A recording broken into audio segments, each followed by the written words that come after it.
I spent 3 months living out of a 30-liter backpack and a small messenger bag. I'm gonna cover everything I brought, what I wish I would have brought, and then maybe some things I could have just left behind altogether. The first category I'm gonna cover is clothing.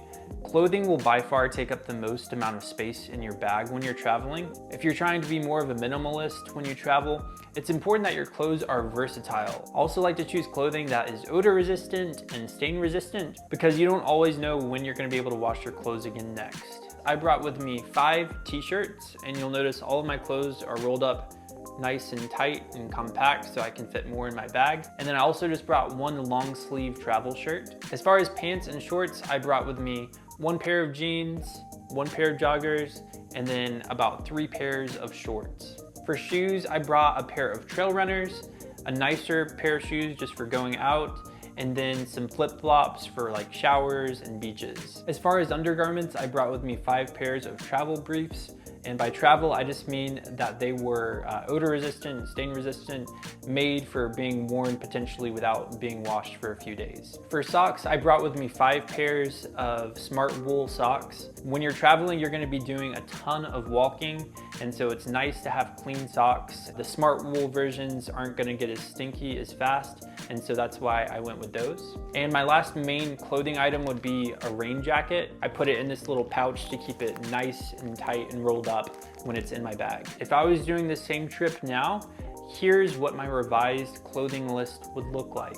As far as shirts, I would trade out one of my 5 t-shirts for a long sleeve pullover. At nighttime, things cool off a lot, and then if you're at a higher elevation, it's gonna be cooler as well. And so just having an extra long sleeve option, I think would have been nice. For pants, I think I would still just bring a pair of jeans and joggers. For the shorts, I would leave behind at least like 1 pair of shorts. I think I could have gotten by fine with just 2 pairs of shorts. For shoes, instead of bringing some trail runners, I would just trade those out for a nice pair of running shoes. Trail runners were nice on the few occasions that I did do hiking, but I think I would have been just fine in running shoes, and then running shoes are a little bit more versatile and I could have worn those in a bit more situations. In addition to getting rid of the trail runners, I think switching to the nice running shoes would also allow me to get rid of that extra pair of boots that I brought. I think it was just extra weight that I didn't necessarily need.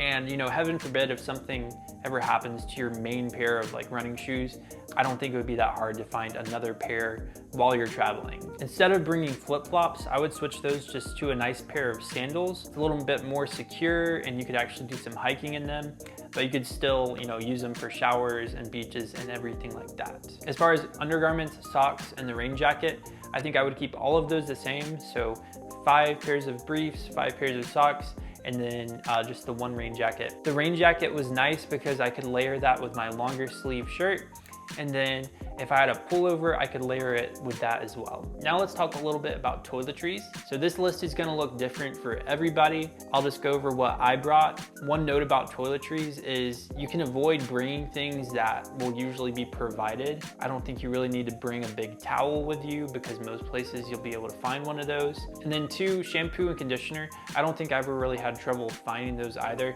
I think the most important toiletry I had with me was probably the toiletry bag itself. I found this really nice bag that had like a hanger hook on it, and then when you unzipped it, it was made just to be hung, and then everything you needed was right there. That was just really useful for staying in hostels. You could just grab that 1 pouch out of your bag and then you're all good to go from there. The rest of this stuff is just pretty common. I had deodorant, a travel toothbrush, toothpaste, mouthwash, Q-tips, pomade, body spray, shaving cream, razor, nail clippers. As for what I would bring now, I think my toiletry kit is basically the exact same. The electronics that I brought with me were my iPhone and then the charging cable for this. I also had an iPad mini with a charging cable. Of course, you'll want to bring your charging adapters so you can actually charge your stuff. And then lastly, I would bring just a good pair of headphones so you can listen to music. Ideally, maybe noise canceling. The electronics I would bring now would be pretty similar. I'd still bring my iPhone, of course. I would probably leave the iPad mini at home. I think my iPhone is good enough now that I could use it for pretty much everything I need. I would like to add some kind of camera, either like a little GoPro or maybe just a little point and shoot camera. For me, I think just having a nicer camera really would have been worth it, just being able to document the whole experience better. And then of course, I would still bring some good, reliable headphones. Now let's get into some miscellaneous items that you might bring with you. This is where, especially if you haven't traveled before, I feel like you can get a little bit overboard. There are tons of just little gadgets that might be marketed to you that you may not necessarily need. I brought with me a metal refillable water bottle, a small drawstring bag. This is just great to have because it folds up really small. And then if you don't want to bring your big backpack with you, you could just put whatever you need in this and bring this with you. Also brought with me a travel towel, which is a lot smaller than a regular towel, and then a travel washcloth, which as you can see is pretty small as well. Next, I brought a bed liner with me.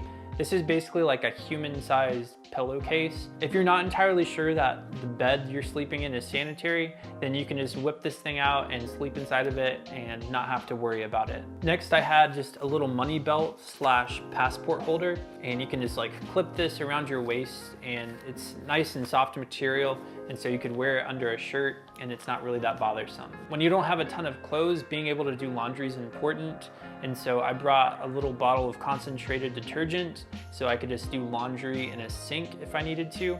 Along with that, I brought a stretchy travel clothesline that just has Velcro on the end so it can attach to pretty much anything. And then it has this little threading that lets you hook your clothes inside of it.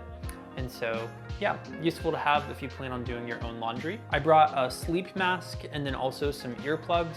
Being able to get good sleep is really important while you're traveling, and I like darkness and quiet while I'm sleeping. This next one's kind of random, but I like to bring with me a little travel spork. I actually found myself using this more than I thought I would even. When you're making food for yourself, just having a little utensil on hand that you can use is really nice. A few other items I'll go over real quick.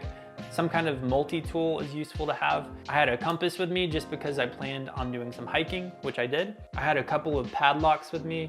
This is important. You want to be able to lock up your stuff in hostels. Next, I brought some Tide wipes and a stain pen. Again, you know, if you don't have many clothes, keeping those clothes in decent condition is just going to be helpful overall. The last couple of things were just some Ziploc bags and some Band-Aids.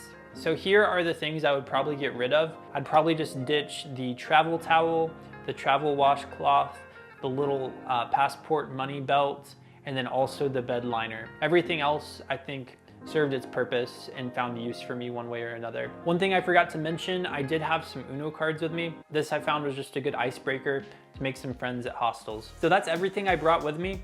Now just a few quick tips to help you pack a little bit better for your trip. My first tip is to go ahead and get your backpack first. Most people, when they buy a backpack, they'll expand or shrink their list based on how big that bag is. And so by locking yourself into something smaller, you'll inevitably help yourself refine your list of what you're actually gonna bring with you. This is the backpack that I took with me. It was exactly what I wanted. It's made by a company called PackSafe.